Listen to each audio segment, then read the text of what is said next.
अंजुमन तरक्की उर्दू बिहार मुजफ्फरपुर के दफ्तर में शहरी हल्का की एक मीटिंग ज़ेर सदारत तिरहुत कमिश्नरी के कन्वेनर और ज़िला सेक्रेटरी डॉक्टर नूर आलम खान साहब की उपस्थिति में हुई। प्रोग्राम की इब्तिदा तिलावत कलामुल्लाह से मौलाना इकराम साहब ने की। उसके बाद उर्दू के बारे में चर्चा हुई कि किस तरह उर्दू को लोगों की ज़बान तक और घरों तक और स्कूलों तक पहुँचाया जाए और उस पर आने वाले मसाइल को किस तरह से दूर किया जाए और लोगों को इसके लिए जागरूक किया जाए। इसके बाद मुजफ्फरपुर शहरी हल्का के लिए एक कमेटी की तश्कील दी गई, जिसको साजिद अनवर शहरी अंजुमन तरक्की उर्दू मुजफ्फरपुर के कन्वेनर और सेक्रेटरी ने इस तजवीज़ को पेश किया, जिसको मुत्तफ़िक़ा तौर पर मंजूर भी कर लिया गया। इसके बारे में आपको पूरी जानकारी देता चलता हूँ कि जिसके सदर डॉक्टर अमानुल्लाह साहब को बनाया गया, जबकि नायब सदर के तौर पर जनाब इसरार हुसैन व मोहतरमा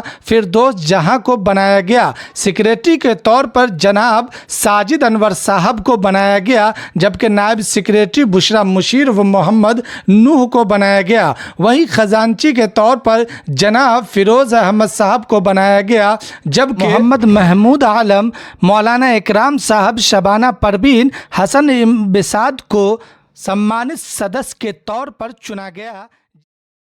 बात सही बिल्कुल कर रहे हैं। हमारे पास वो हरबा होना चाहिए, वो हथियार होना चाहिए। अगर हम माशी एतबार से पसमानदा है तो उस पसमानदगी को कैसे दूर करेंगे? ऐसी बात नहीं। अल्लाह के फजल करम से हमारे बीच बहुत से ऐसे लोग हैं, अरब खरबपति हैं, लेकिन अब उनके दिल और दिमाग को सही जगह पर लाने की कोशिश होनी चाहिए। इंशाअल्लाह रहमान। ये न कहा कि अगर किसी ने ही कहा एक हो जाएं तो बन सकते हैं खुर्शीद व मुबी, वरन बिखरे हुए तारों से क्या बात बनी। तो बात तो बहुत कुछ है, लेकिन उसको आगे बढ़ाना है, करना है। आज आप सब लोग एक जगह हम लोग जुटे हैं, हर का अलग अलग ख्याल आ रहा है। माशाल्लाह बहुत अच्छा है, अच्छी सोच है। अब आप मोहतरमा, कुछ दिन पहले मुझे अंजुमन तरक्की उर्दू बिहार की तरफ से मुजफ्फरपुर शहरी क्षेत्र का कन्वीनर बनाया गया था और मुझे कमेटी का गठन करना था। तो आज हम लोगों ने बैठक किया और कमेटी का गठन किया, जिसमें सदर, सेक्रेटरी और कैशियर और मेंबर्स को मैंने सेलेक्ट किया। 11 आदमियों का मेंबर बनाया और ये मेंबर शहरी क्षेत्र के लिए जो शहर में काम करेंगे। आने वाले टाइम में बहुत सारा जलसा वगैरह उर्दू के इम्प्लीमेंटेशन के लिए बहुत सारा काम किया जाएगा। इसके ऊपर हम लोग और फिक्र करेंगे और बहुत सारे गणमान्य लोग मौजूद रहे इस मौके पर। हमारे श्रम तकनीकी प्रकोष्ठ के जावेद आलम साहब, मुजफ्फरपुर महानगर अध्यक्ष, और अफरीदी रहमान साहब, युवा जदयू के प्रदेश सचिव, ये लोग मौजूद रहे। और भी बहुत सारे प्रोफेसर, डॉक्टर्स और सारे लोग, हमारे डॉक्टर नूर आलम खान साहब तिरुपुर मंडल ज़िला के सेक्रेटरी साहब अंजुमन उर्दू तरक्की के मौजूद रहे। इन्हीं की अध्यक्षता में ये सारा काम हुआ और आगे भी ऐसी बैठक और मीटिंग चलती रहेगी इंशाअल्लाह। उर्दू में गज़ल कहता हूँ, हिंदी मुस्कुराती है। सर, बात रही उर्दू हिंदी की, तो उर्दू हिंदी में बड़ी मुमासलत है। उर्दू के बगैर हिंदी, हिंदी के बगैर उर्दू, दोनों नामुकम्मल है। दोनों में बड़ा रिलेशन है।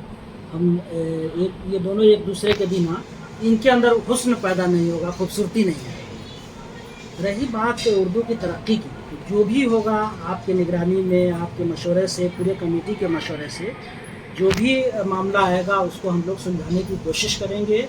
इसके अलावा जो सरकारी सतह पर, जैसे ट्रांसलेटर 1294 पोस्ट अभी पोस्ट अटकी हुई है, मामला EWS कास्ट सर्टिफिकेट का है, उसको भी सुलझाने की कोशिश की जाएगी, क्योंकि उसमें 1294 लोगों की नौकरी का मामला है, माश का मामला है, तो उससे भी उर्दू फलेगी, बढ़ेगी।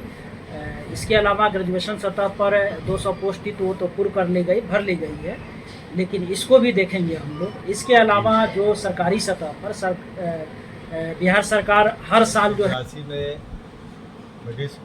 पहला दूसरा पढ़ कर 6ठी क्लास में एडमिशन लेना था।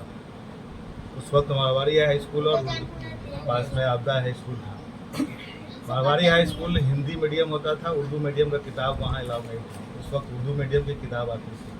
हमने अपने उस्ताद जनाब शाहजहां अंसारी साहब को बोला कि हम उर्दू मीडियम से पढ़ेंगे और आपदा में एडमिशन लेंगे।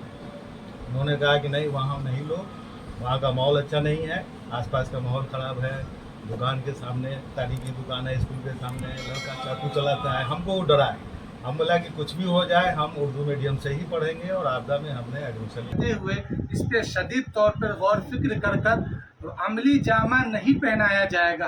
हरकत में उर्दू के जो जानने वाले हैं, उर्दू से जो मोहब्बत करने वाले नहीं आएंगे तो आने वाला वक्त इस चीज़ का गवाह बनेगा कि हिंदुस्तान से धीरे धीरे उर्दू जो है वो कहीं ना कहीं बिखरती चली जाएगी और हम अपनी शनाख्त जो हिंदुस्तान की मीठी ज़बान जिसको उर्दू कहा गया है वो कहीं ना कहीं लोगों से दूर हो जाएगी। का ये मिल गया हुआ है तो इसमें जुड़ के हम लोग बहुत कुछ कर सकते हैं। तो सबसे पहले घर से शुरुआत करेंगे और सबसे पहली बात यह है कि आजकल कुछ भी अखबारात या रिसाल जो भी है तो इसमें ये हम लोग जब भी कुछ लिखते हैं तो हम लोग को मतलब लिखते हैं या कुछ भी हो तो वो लोग ख़रीदना नहीं चाह रहे हैं। इससे क्या होता है कि लिखना पसंद नहीं करते हैं क्योंकि वो बिकता नहीं है, आगे बढ़ नहीं पाता है।